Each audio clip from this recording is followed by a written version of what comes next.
Hello everyone, this is Hank. I'm back for another video. Today we are going to talk about the orange menu items.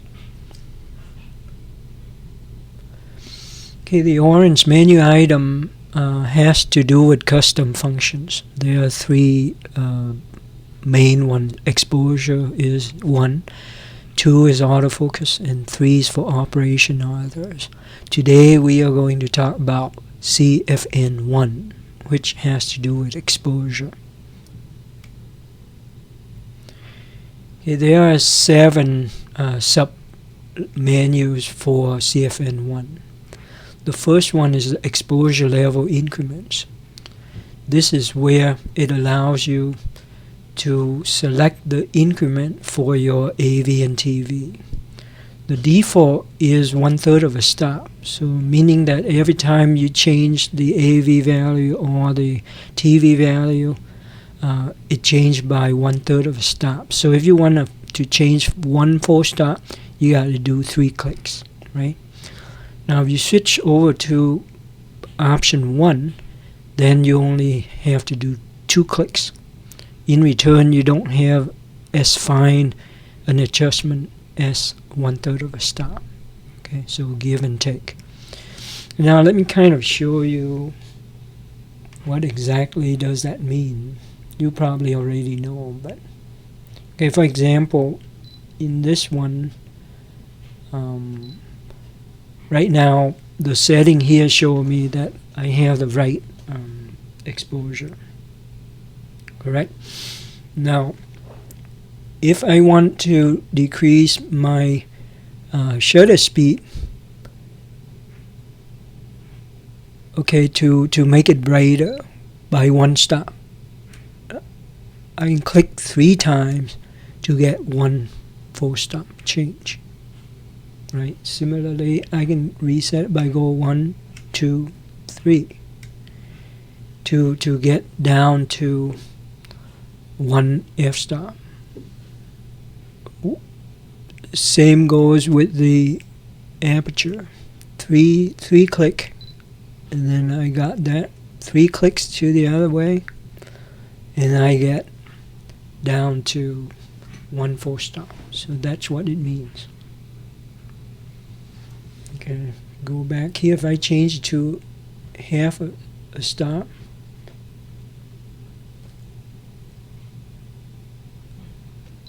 then basically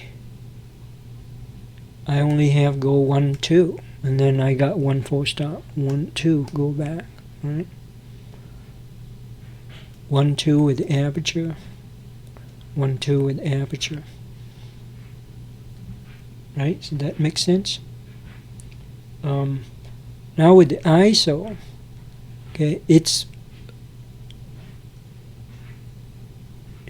again 1, 2, 3, give you 1 f-stop by 3, and that's the next menu item. Okay, now ISO default is 1/3 of a stop, but you have a choice to change it to 1 full stop. You don't do 2 half stops, but you do 1 full stop. I'm not really sure why, but that is the option. So you can do that for the ISO if you want to. I recommend it just keep it at 1/3 stop, give you more control. Alright. Now number 3 has to do with when you do auto exposure bracketing. Okay, like once you choose it, this option gives you an option whether or not you want it to reset to normal mode after you shoot it once. Now the default is that it will reset to normal mode. Now if you change it to 1, and then it will remain in auto bracketing until you change it. Okay, so that's the choice. Doing that. Okay, number 4 is that again with the auto exposure bracketing, you can choose the sequence. The default sequence is that it's going to do a normal one first, meaning that it's properly exposed, and then it goes darker, and then it goes brighter. That's the default. Now if you choose 1, if you don't like that, you can do it go dark first, normal, then bright. Or you choose number 2, you go bright first, normal, then dark. Okay, so those are the choices. Okay, when we discussed the red menu, and I kind of mentioned this, I didn't show you this, but default, you don't do anything, and when you do the auto bracketing, it'll do 3 shots for you, right? But you have a choice. By going in here, you can make it, instead of 3 shots, just do 2, or 5, or 7, okay? So it's up to you. Now, if in the red one, you have auto bracketing as auto, then the 3 shots are going to give you -1, 0, +1. So keep that in mind, in auto. So the dynamic range is very limited. It's only 3 f-stops. Okay, with the 2 shots, it's a different story. But with the 5 shots, it'll give you a -2, -1, 0, +1, +2. Okay, so it basically give you 5 dynamic range, 5 full stops. 7 give you 7 full stops, so it's go from -3 to +3.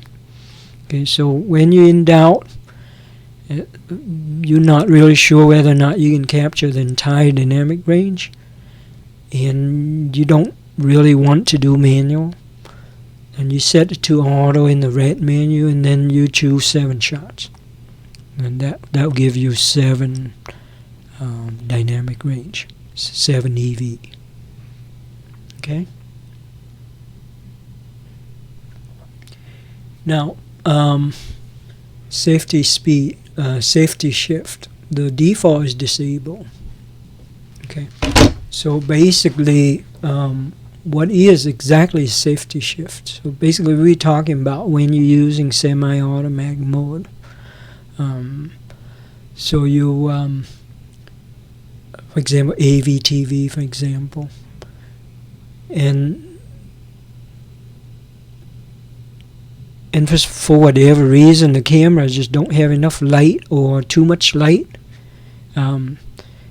whether or not you wanted to auto shift for you so that you always have the correct exposure. Okay, so there are 2 choices to do this. One is to shift the shutter TV, or to shift the aperture AV, right? Or to shift it using ISO. That is choice number 2. All right. So now, the weird thing that you need to remember is, like, for example, if you're using AV, meaning that you're going to select the aperture value yourself, right? When you're in AV mode and you choose number 1, shutter speed aperture, now when it needs to shift, it's going to shift the aperture only.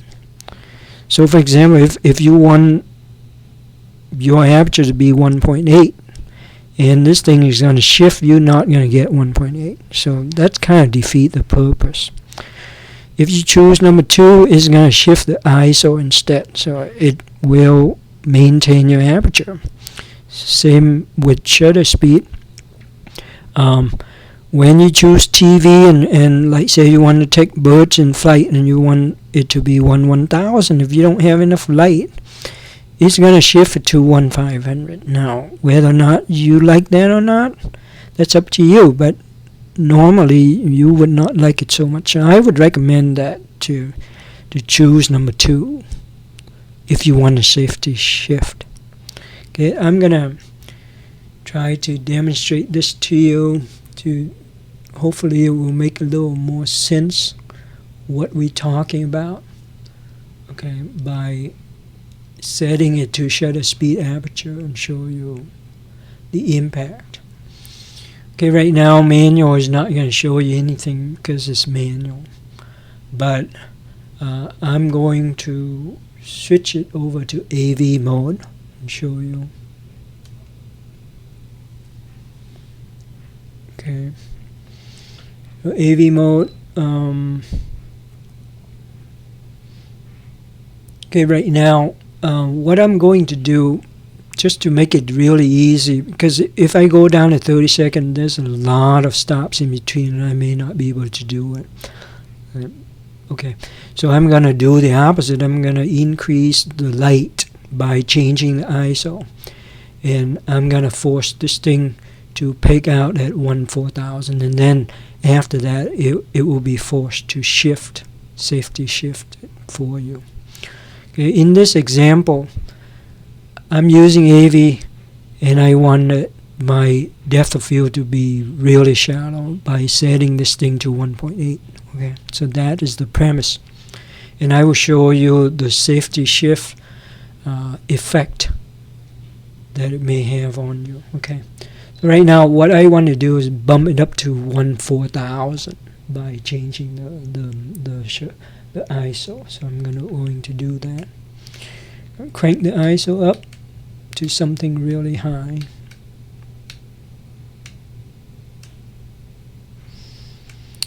I'm going to start out with 40,000 first and see what I get. Okay, so 40,000 will get me 1/4000, but actually no, it's already exceeding. Okay, so here, let me back off one. Okay, so now if my ISO is 32,000, okay, letting in a lot of light now. Yeah, 32,000 is still not cutting it. So when you see it flashing like that, that means that it doesn't have enough authority anymore. And your picture is going to be underexposed or overexposed in this case. Okay, so, and if you press the shutter button halfway to take a picture, look at what happened. This thing is safety shifting your aperture from 1.8 to 2.5. Now, unknowingly, it already ruined your depth of field that you desire. Okay, worse is like, say, if your condition is even brighter, like if you go outside and you use 1.8, here, because I'm inside a room, I have to cheat the system by cranking the ISO up, but in real life, you're going to run into this problem if you want to use f1.8 or even f1.4. Okay, in this example, I'm going to crank it up to like h1 just to exaggerate the problem, show you a lot easier. Okay, so now it's flashing. It tells you like, man, you're too bright, and I can't do anything anymore. And now if I want to go ahead and take a picture, and this thing wants to preserve the exposure, is going to change it to f2.8. So I go from 1.8 to 2.8. Okay, so that is really messed up, right? So that's a safety shift, and AV mode is going to shift AV, which is kind of weird. TV mode is going to shift the shutter speed. It doesn't shift the other one. So keep that in mind. That's a potential gotcha for you. It won't do what you want it to do anymore, right? From 1.8 to 2.8, it kicks you out. All right. Now let's get back to this. I recommend that you shift ISO, and let me show you the difference. Okay, so right now my ISO is too high, right? So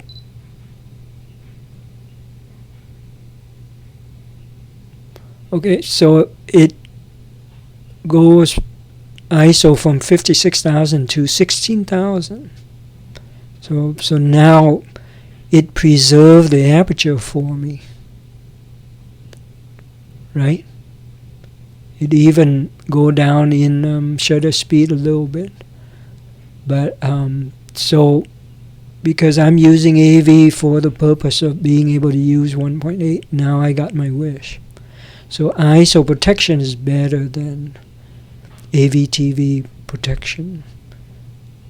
In some cases, maybe you have a different case that the other option is better. It's up to you, but I can't think of any better option to choose number 1. I would prefer number 2. Alright? So now, this one's kind of interesting too. First of all, let me show you what the default look like. This is what the default look like here. Now, what exactly does this mean? And I need to kind of explain it, okay? So now, when you do, like, say, the one-shot mode, okay, you press the shutter button halfway, and then the camera is going to do the autofocus, and in addition to that is going to do the exposure measuring. So it does an exposure metering. Alright? Once it meter, if you keep pressing the shutter button halfway, what you're doing is you lock the exposure. At least that is the common understanding. You lock the exposure, and then you can recompose it. The exposure is not going to change as long as you hold it down. Now, that's a common understanding, but there's a huge gotcha here. You look at this manual, what it is telling you is that it's only true if you are using evaluative metering. If you're not using evaluative metering, it's not going to lock it for you. Okay? In order for you to get it to lock on other metering mode, you have to select it. You have to select it. Otherwise, it's not going to lock it for you. And let me kind of give you a quick demonstration so that you know what I'm talking about. Okay? So here's the default. Alright. So go back to this. Okay, right now, as you can see on the left column, I have evaluative metering turned on. I'm going to reset the ISO back to something more manageable. Alright, to let's say 1600. Okay, so now my actually I can go a little lower, say 1000. Alright, so now my my shutter speed is 180.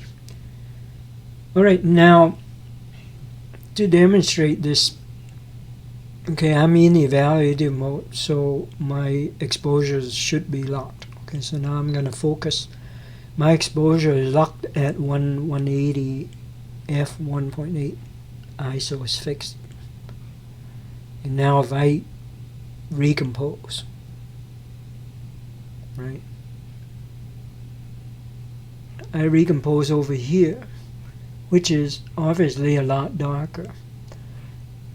Look at my exposure, nothing changed. My exposure is locked. So now if I take a picture, my picture is going to be underexposed. But that's okay, right? Because I'm locking it here.